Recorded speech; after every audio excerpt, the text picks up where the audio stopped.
अस्सलाम वालेकुम and welcome to stock watch powered by Chase securities and the Bank of Punjab. मैं हूं Shuja Qureshi. Shahbaz travel कर रहे हैं तो आज हमारे साथ नहीं होंगे। ईरान वॉर के बाद हम देख रहे हैं कि ऑयल प्राइसेस मुसलसल ऊपर जा रही हैं और स्टॉक मार्केट शदीद मंदी का शिकार है।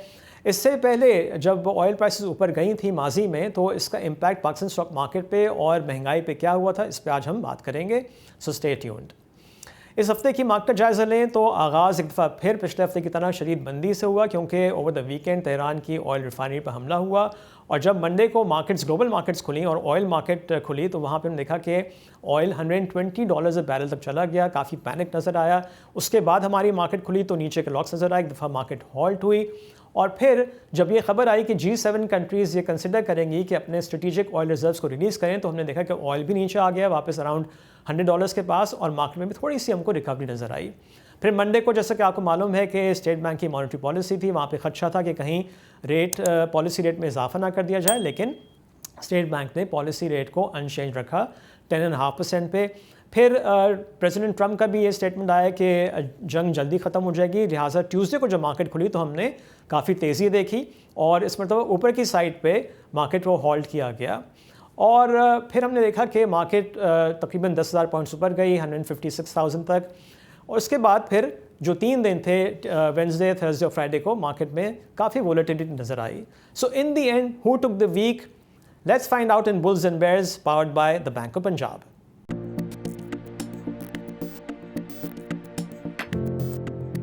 सो इस हफ्ते भी bears were in full control of the stock market और KSE 100 इंडेक्स 3,630 पॉइंट्स या 2.3% की कमी के बाद 1,53,866 पर बंद हुआ। इस हफ्ते के टॉप गेनर्स और लूजर्स पे भी नज़र डाल लेते हैं। इस हफ्ते सबसे ज़्यादा इजाफा आदमजी इंश्योरेंस की स्टॉक प्राइस में हुआ, it was up 10%। Lot chemical की स्टॉक प्राइस में 9% का इजाफा हुआ। High Noon was up 7%।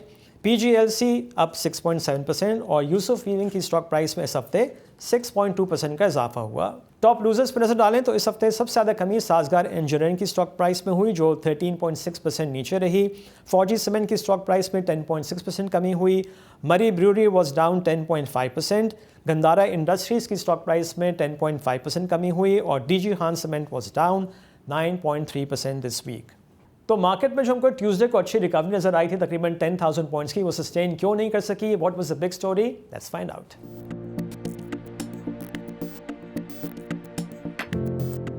So big story Iran war ही रही और चूँकि उसमें कोई डी एस्केलेशन नज़र नहीं आई और ऑयल प्राइसेस जो थोड़ा नीचे भी आ गई थी वो वापस $100 से ऊपर चली गई। बहुत ज़्यादा वोलेटाइल थी ऑयल प्राइसेस इस पूरे हफ्ते। एक मौके पे दोबारा हमने देखा था कि US क्रूड $80 तक आ गया था, जो फ्राइडे तक बढ़ के वापस $95 पे हो गया था और ब्रेंट जो $85 तक आया था वो दोबारा $100 क्रॉस कर गया था। तो the volatility in oil prices ने भी इंडेक्स को काफ़ी जो है वो बढ़ने नहीं दिया और जो हमने गेंस देखे थे वो सस्टेन नहीं कर सकी। इस हफ्ते कुछ डेटा भी सामने आया है, उस पर भी नज़र आ लेते हैं। पहले रेमिटेंसेस के नंबर्स देख लेते हैं। फरवरी 2026 में रेमिटेंसेस $3.28 बिलियन रही, which is down 5% month on month but up 5% year on year. और इस तरह से इस फिस्कल ईयर के पहले 8 मंथ्स में रेमिटेंसेस $26.5 बिलियन तक पहुंच गई हैं, which is up 10% year on year. इसके अलावा कार सेल्स के भी नंबर्स जारी किए गए। फरवरी 2026 में कार सेल्स 17,121 यूनिट्स रही, which is down 26% month on month but up 42% year on year.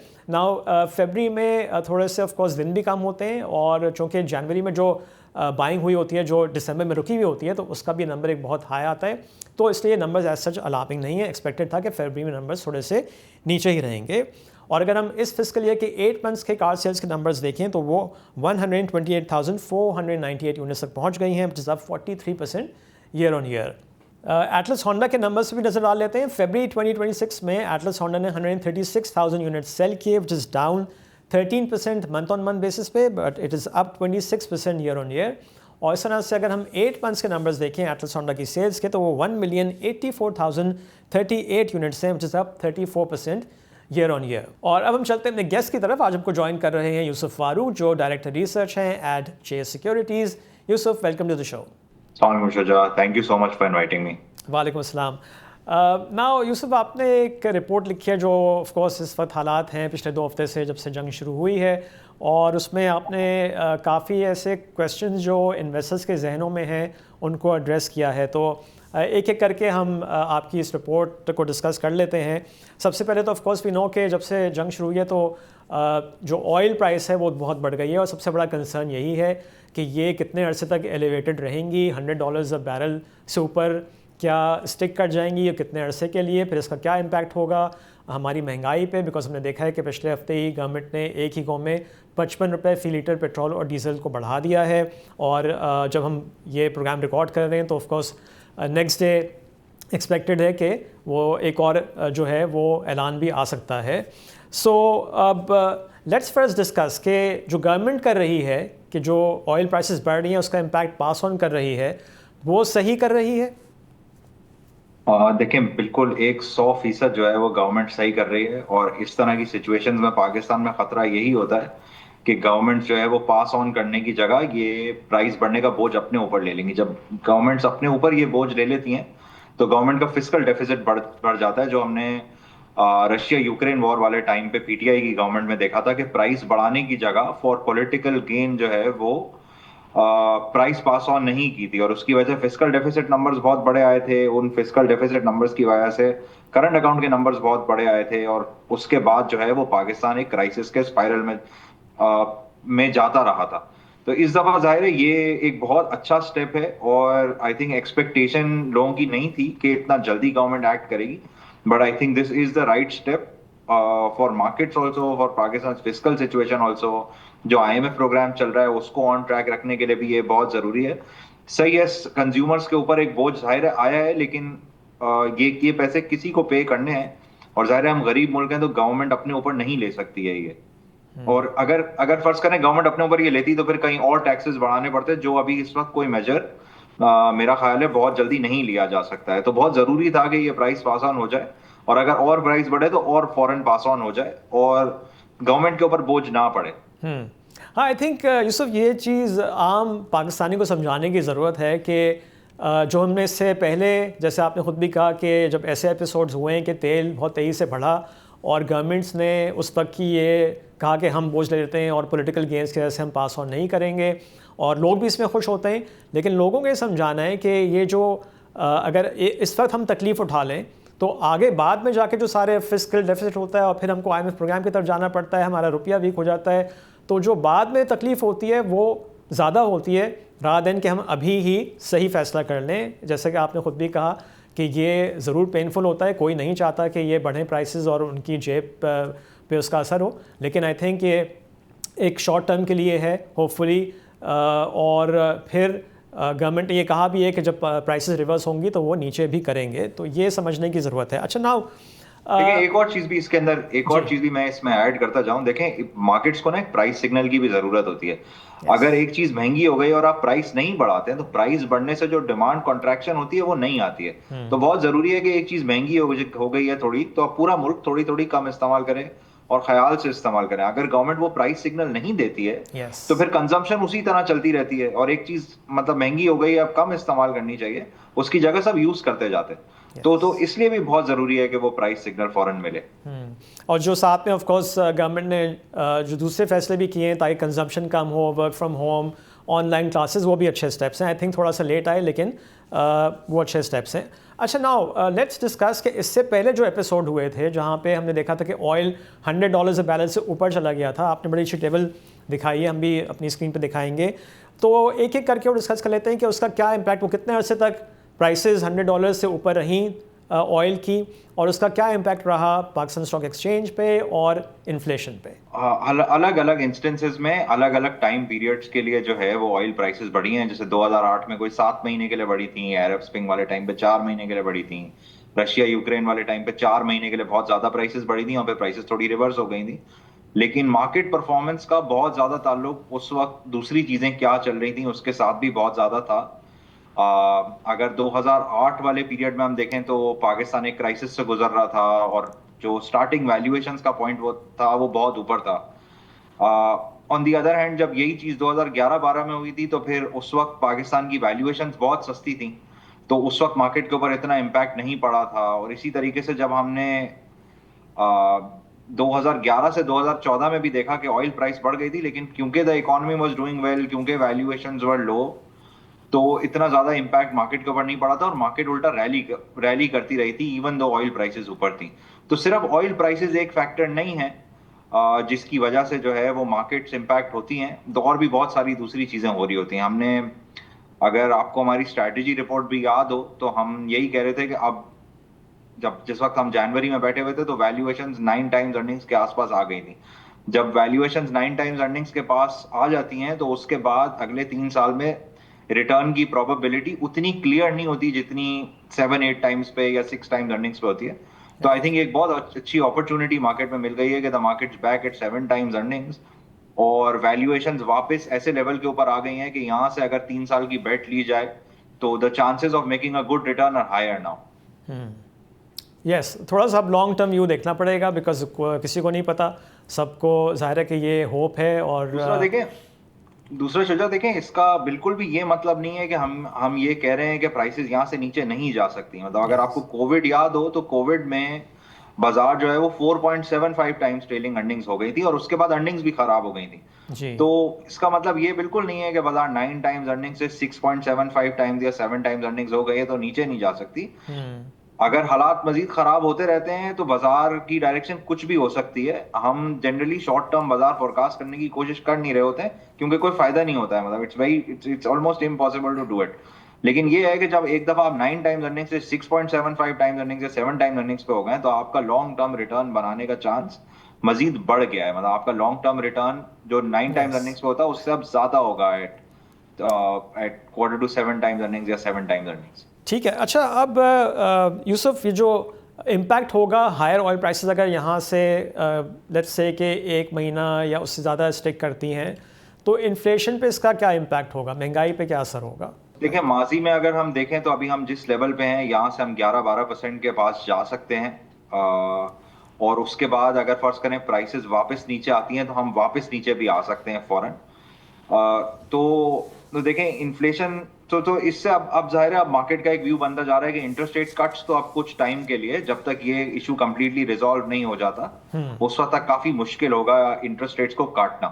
Now Yusuf, जो नेक्स्ट पर्टिनेंट क्वेश्चन है और जो लोग काफ़ी परेशान भी थे कि चूँकि ऑयल बढ़ गया है और अब गवर्नमेंट ने पास ऑन कर दिए हैं 55 रुपये फ़ी लीटर, अभी और भी शायद पास ऑन कर सकती है अगर ऑयल प्राइसेस हायर लेवल पे ही रही, तो इसका महंगाई पे असर होगा। महंगाई बढ़ेगी तो स्टेट बैंक फिर इंटरेस्ट रेट, जैसे आपने कहा, कट तो मुश्किल ही है लेकिन बढ़ा ना दे। तो हमने ये देखा कि इस हफ्ते जो मॉनेटरी पॉलिसी कमेटी की मीटिंग हुई उसमें फ़िलहाल पॉलिसी रेट को अनचेंज ही रखा है, लेकिन साथ में उन्होंने कहा है कि रिस्क काफ़ी बढ़ गया है, अनसर्टेनिटी है। तो अगर यहाँ से प्राइसेस स्टिक करती हैं ज़्यादा अरसे के लिए और मज़ीद पास ऑन करती है गवर्नमेंट और महंगाई बढ़ती है तो आप क्या इम्पैक्ट देख रहे हैं? पॉलिसी रेट आगे जाके बढ़ सकता है और कितना बढ़ सकता है? देखें, इस वक्त हमने एक तो पिछले 6 महीने साल में ये देखा है कि सेंट्रल बैंक जो है वो बहुत प्रूडेंट रहा है। तो जहां पे अगर सेंट्रल बैंक को जरूरत लगेगी तो वहां पे शायद, अगर ये बहुत एक्सटेंडेड पीरियड के लिए होता है और सेंट्रल बैंक को जरूरत लगती है करंट अकाउंट को कंट्रोल करने के लिए और इन्फ्लेशन को कंट्रोल करने के लिए, तो रेट हाइक भी आ सकता है बीच में। अगर आप पीछे की भी सारी साइकिल्स देखें, अगर हम 2000 से लेकर 2008 तक देखें या जितने भी हम पीरियड्स देखें जिनके अंदर इंटरेस्ट रेट जो है वो डिक्लाइन हुए, उसमें एक दफा बीच में एट टाइम्स जंप आया है।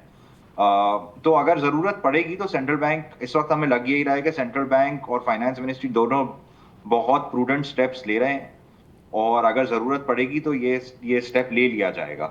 लेकिन इस वक्त एटलीस्ट ये लगता है कि जब तक ये थोड़ा सा प्रोलॉन्ग अरसे तक नहीं रहता उस वक्त तक मुश्किल है कि सेंट्रल बैंक को एक्शन ले। आई थिंक बहुत ज्यादा मदद इससे हो गई कि लास्ट टाइम जब पूरी मार्केट एक्सपेक्ट कर रही थी कि रेट काट दिया जाएगा तो स्टेट बैंक ने कुछ रिस्क को हाईलाइट करते हुए रेट को नहीं काटा था। अच्छा, अगर यहाँ से इंक्रीज़ आता है तो देखें दिसंबर में तो लोग एक्सपेक्ट नहीं कर रहे थे, 11% पे हम थे ही मिड दिसंबर में 2025, और फिर वहाँ पे स्टेट बैंक ने कट कर दिया, 10.5 कर दिया। फिर जैसे आपने भी कहा कि एक्सपेक्टेशन थी कि जी जनवरी की पॉलिसी में भी कट होगा, वो नहीं हुआ। और अब अगर बढ़ता भी है तो ग्रेजुअली होगा ना, 50 बेसिस पॉइंट अगर यहाँ से बढ़ भी गया तो विल बी बैक जो दिसंबर में लेवल था और उस वक्त भी एसेट वैल्यूएशंस जो थी अट्रैक्टिव भी थी, तो 50 बेसिस पॉइंट का तो बहुत ज़्यादा नेगेटिव इम्पैक्ट नहीं होना चाहिए हमारी मार्केट पे।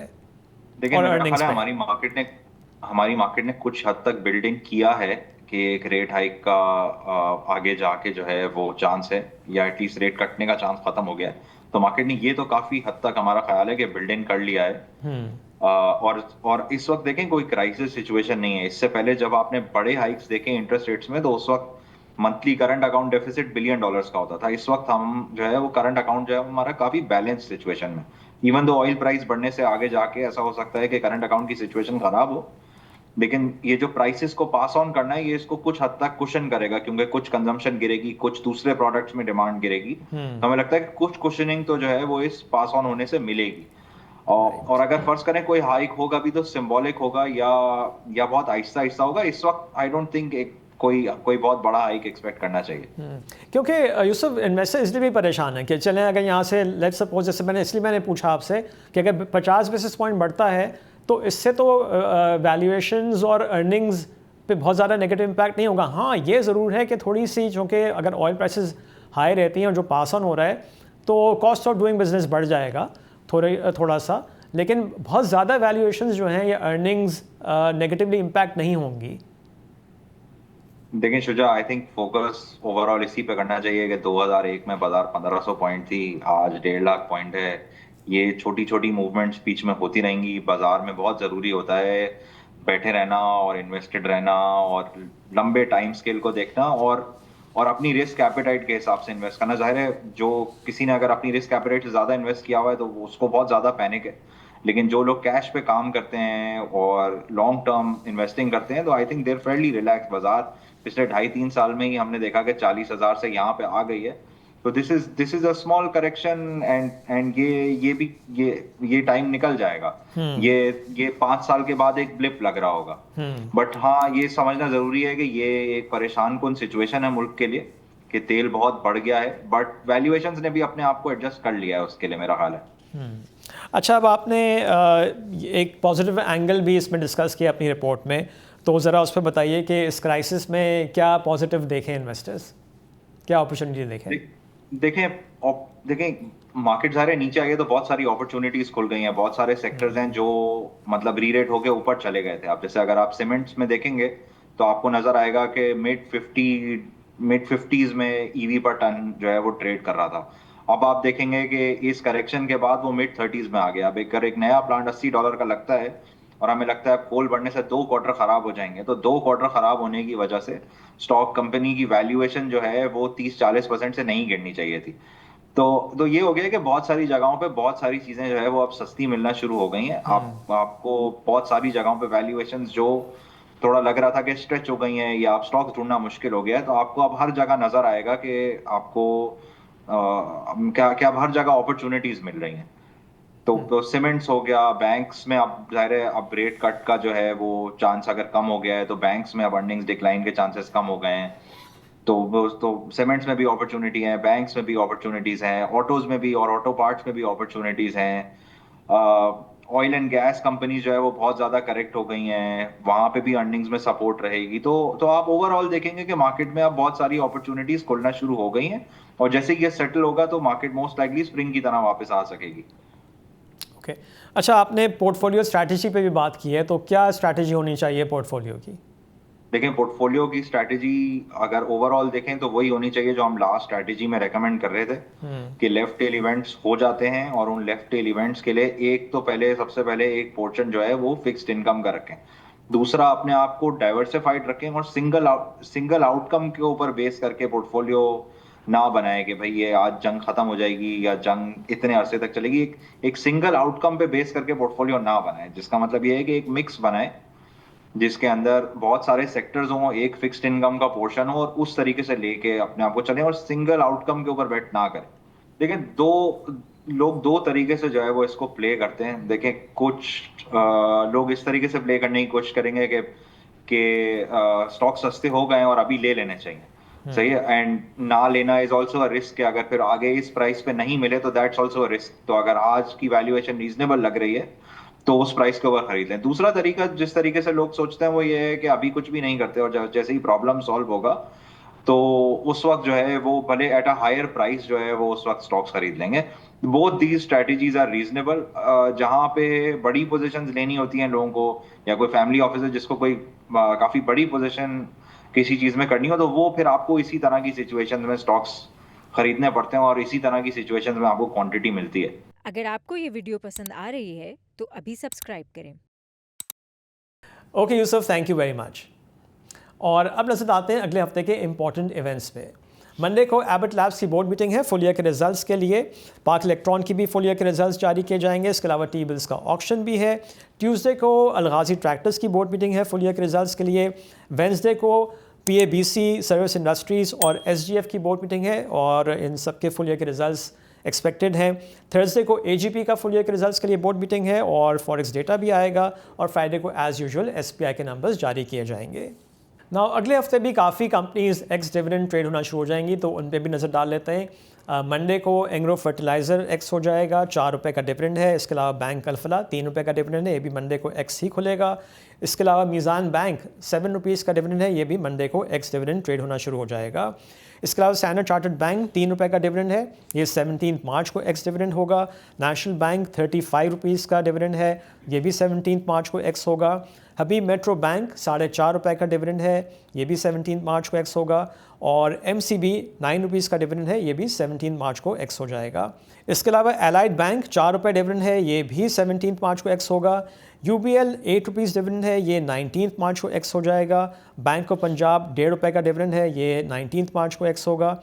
इसके अलावा फैसल बैंक 2 रुपीज़ डिविडेंड है, 19 मार्च एक्स डिविडेंड होगा। और HBL 6 रुपीज़ का डिविडेंड है और ये भी 19 मार्च को एक्स डिविडेंड ट्रेड होना शुरू हो जाएगा। और अब वक्त हुआ है चेस सिक्योरिटीज़ कैंडल टॉक का।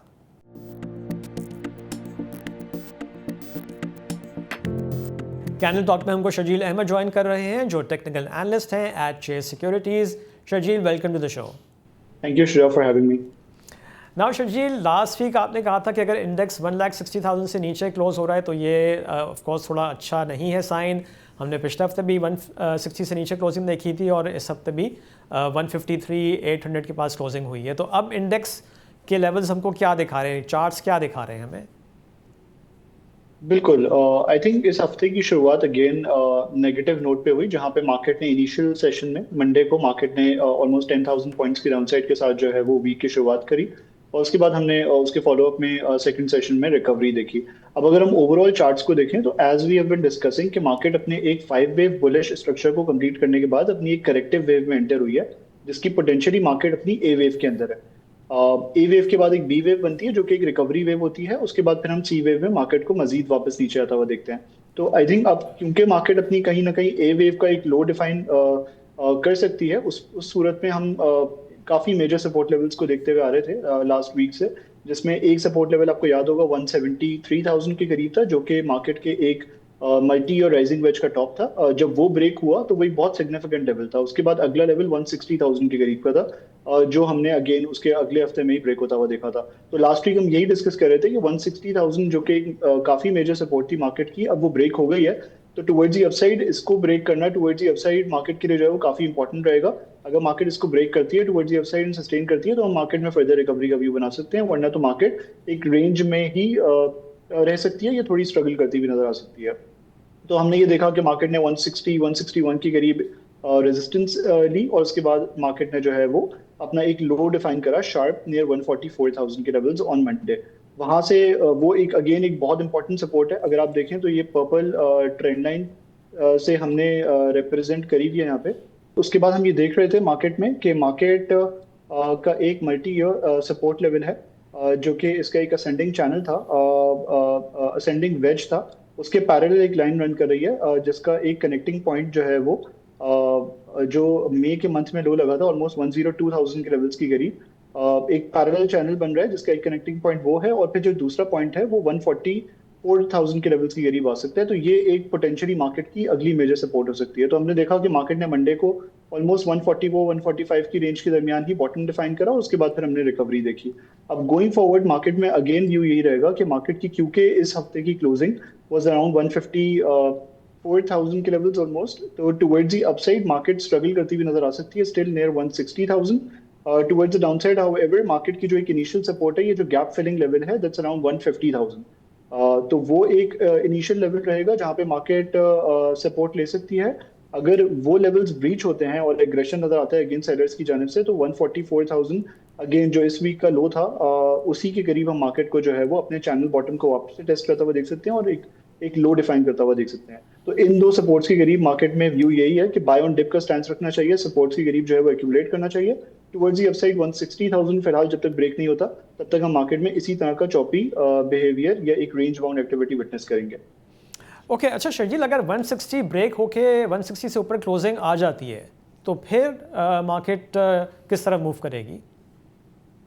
बिल्कुल, आई थिंक 160,000 के लेवल्स को अगर मार्केट ब्रेक करती है और क्लोज करती है कन्विंसिंगली विद वॉल्यूम्स, तो फिर हम देखेंगे कि मार्केट अपनी इस करेक्टिव वेव की जो इस ओवरऑल करेक्टिव सेटअप की जो बी वेव है उसमें फिर एक नए लेवल की तरफ जा सकती है जो कि 165,500 हो सकता है। ये इसका एक इनिशियल रेजिस्टेंस लेवल रहेगा और फिर ऊपर के लेवल्स भी मजीद अनलॉक हो सकते हैं। अगेन वो एक 173,000 का जो हम लेवल देख रहे होते थे कुछ टाइम पहले, जो कि एक सपोर्ट थी, वो अगेन रेजिस्टेंस की तरफ ऐड करेगी। तो 160,000 अगर गिवन दैट ये ब्रेक होती है और इसके बाद मार्केट सस्टेन करती है तो फिर 165,500 और 171,000 के लेवल्स फिर अगले टारगेट लेवल्स रहेंगे। Okay, moving on to individual stocks, और अगर हम एचबीएल को देख लें शर्जील, एचबीएल ने आई थिंक जो मार्केट काफ़ी नीचे आई है फिर भी थोड़ा रेजिस्ट किया और at one point in time तो इस हफ्ते में देखा कि 290s में भी ये ट्रेड हुआ था। तो एचबीएल के अब चार्ट्स हमें क्या दिखा रहे हैं? बिल्कुल, अगेन जैसा मार्केट का बिहेवियर है उसी तरीके से हम काफ़ी स्टॉक्स के अंदर अपनी काफ़ी स्टॉक्स के अंदर ये देख रहे हैं कि वो अपनी करेक्टिव वेव को अनलॉक कर रहे हैं। सेम सिनेरियो एचबीएल में भी है। एचबीएल में हमने ये देखा था कि एचबीएल का हाई लगा था near 366, it was trading in an ascending channel pattern जिसकी सपोर्ट थी अराउंड 340। वंस वो ब्रेक हुआ था तो उसके बाद हमने एचबीएल में काफ़ी एग्रेसिव सेल ऑफ जो है वो कंटिन्यू होता हुआ देखा था। अब एचबीएल में एक काफ़ी सिग्निफिकेंट राइजिंग वेज पैटर्न रहा है जब से इसकी रैली स्टार्ट हुई है। उस राइजिंग वेज पैटर्न का हमने ब्रेकआउट लगता हुआ देखा था नियर 220 के लेवल्स, प्रॉब्ली लास्ट जुलाई में 2025 में। उसके बाद फिर हमने देखा था कि काफ़ी एग्रेसिव रनअप इसमें आया था जिसके बाद इसने 360 के लेवल्स के करीब अपना टॉप डिफाइन करा था। अब for the very first time एक अच्छी बुलिश इंपल्स वेव के बाद ये अपनी एक करेक्टिव वेव में आया है जिसमें इसने अपने इसी राइजिंग वेज के ब्रेकआउट को जो है वो रीटेस्ट करा है नियर 256 ऑलमोस्ट। तो आई थिंक स्ट्रैटेजी एचबीएल में ये रहेगी कि अगर ये अपनी सपोर्ट्स के करीब आता है जो कि 268 पर है initially, followed by the next support exactly at the retest level of 256, तो इसको accumulate किया जा सकता है with stop loss below 256 towards the upside।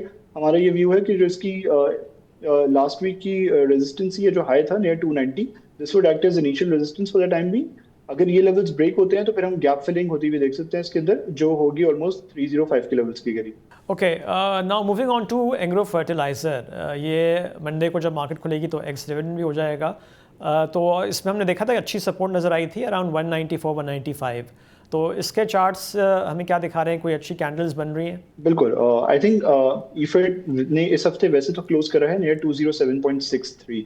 अब इस हफ्ते नेक्स्ट वीक जब हम देखेंगे कि ये एक्स डिविडेंड खुलेगा तो इसमें दो सपोर्ट लेवल्स हैं।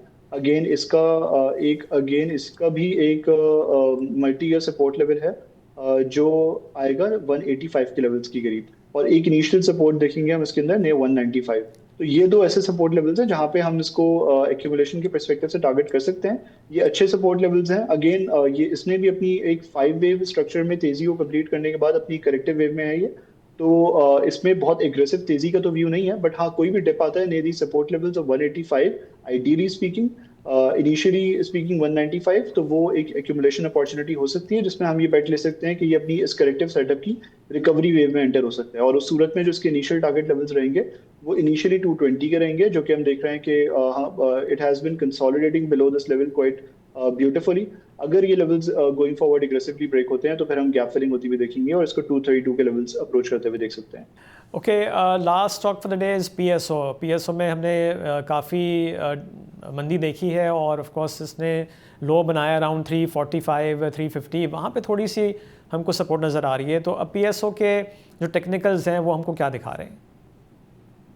बिल्कुल, पीएसओ के चार्ट्स की तरफ अगर मूव करें तो पीएसओ में हमने एक 5 वेव स्ट्रक्चर कंप्लीट होता हुआ देखा था अगेन और इसमें जब ये इसने अपने 507 के लेवल को अप्रोच करा था और एक नया हाई डिफाइन करा था जो कि फिफ्थ वेव में यूजुअली स्टॉक डिफाइन करता है, तो उसके बाद हमने फिर इसको देखा कि ये इसमें इनिशियली हमने प्रॉफिट टेकिंग देखी और फिर इसके जो दो मेजर सपोर्ट लेवल्स थे नियर इनिशियली 473 फॉलोड बाय 440, ये इन दोनों सपोर्ट लेवल्स की करीब सस्टेन नहीं कर पाया और इसने अपनी करेक्टिव वेव को ही कंटिन्यू करा। अब इसके अंदर काफी शार्प सेल ऑफ आया है और इसने लो डिफाइन करा था नियर 345 ऑलमोस्ट। तो इनिशियली 345 जो इसका रीसेंट लो है, this is expected to act as initial support, followed by that जो इसकी मेजर सपोर्ट रहेगी वो इसके जो एक प्रीवियस असेंडिंग चैनल है इसका रीटेस्ट लेवल रहेगा नियर 330। तो इन दो लेवल्स के करीब हम इसमें एक्यूमुलेशन को टारगेट कर सकते हैं। यहाँ पे सस्टेन करेगा तो फिर इसके अंदर हम अगेन वही with in the corrective wave एक रिकवरी वेव एक्सपेक्ट कर सकते हैं जिसके initial target levels would be around 380 followed by the next target levels at 406. Okay Sharjeel, thank you very much. Thank you. और अब वक्त हुआ है एक्सपर्ट्स टेक का।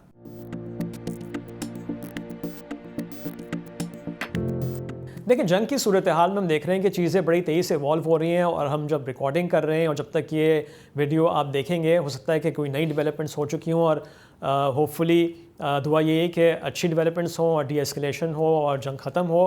और जब जंग की सूरत हाल में ज़ाहिर है कि बहुत मुश्किल होता है ये फ़ैसला करना कि हमें इन्वेस्टमेंट कैसे करनी है। और मैं दोबारा जो मैंने पिछले हफ्ते कहा था मैं वो रिपीट करूँगा कि हर शख्स को अपना रिस्क प्रोफाइल देखना होगा, क्योंकि रिस्क इस वक्त बहुत ज़्यादा है, इसमें कोई डाउट नहीं है। जंग जब हो रही होती है तो इसमें कोई शक नहीं है कि रिस्क बहुत ज़्यादा होता है। तो अपने रिस्क को मैनेज करना होगा, अपने रिस्क को देखते हुए। और जो अभी हमने डिस्कशन भी की अपने गेस्ट के साथ, यूसुफ साहब के साथ, वो भी ये कह रहे थे कि थोड़ा लॉन्ग टर्म व्यू रखना होगा। और जो लोग जिनके पास अभी भी कैश है वो कैश पे इन्वेस्टमेंट करते हैं, लेवरेज नहीं करते, वो आहिस्ता आहिस्ता वो कैश डिप्लॉय कर सकते हैं लॉन्ग टर्म होराइजन को नज़र में रखते हुए कि जंग इवेंचुअली ख़त्म होगी और फिर वहाँ पे ज़ाहिर है जब रिबाउंड होगा मार्केट में तो काफ़ी तेज़ होगा। और ये कहा भी जाता है कि हायर रिस्क हायर रिटर्न्स। तो वंस अगेन जो ज़्यादा रिस्क ले सकते हैं वो जो मार्केट इस पर नीचे है, वैल्यूएशंस अट्रैक्टिव हैं, वहाँ थोड़ा थोड़ा अपना कैश डिप्लॉय करना शुरू करें। हम हमेशा इसलिए एक्यूमुलेशन का वर्ड इस्तेमाल करते हैं, नॉट बाइंग का, क्योंकि किसी को नहीं पता। और इस दुनिया में जो सबसे ब्रिलियंट इन्वेस्टर्स हैं वो भी ना तो मार्केट का बॉटम बता सकते हैं ना मार्केट का टॉप। लिहाजा आहिस्ता आहिस्ता पैसा डिप्लॉय करें अगर आपके पास कैश है, और अपने स्टॉक्स को सबसे पहले एक लिस्ट बना लें और फिर देखें वो कितने नीचे आ गए, कौन से स्टॉक्स बहुत ज़्यादा अट्रैक्टिव हो गए, जो करंट डाउनफॉल को मार्केट में नज़र आया है और आ रहा है, और फिर आहिस्ता आहिस्ता अपना कैश डिप्लॉय करना शुरू करें, एक्यूमुलेट करें, नॉट बाय एट वंस। सो यही एडवाइस होगी। और लेट्स होप के जैसे मैंने कहा और दुआ करें कि ये जंग जल्द से जल्द ख़त्म हो। So with that I will and this show. Have a nice weekend. आपसे इंशाल्लाह अगले हफ्ते मुलाकात होगी। Take care. अल्लाह हाफिज़।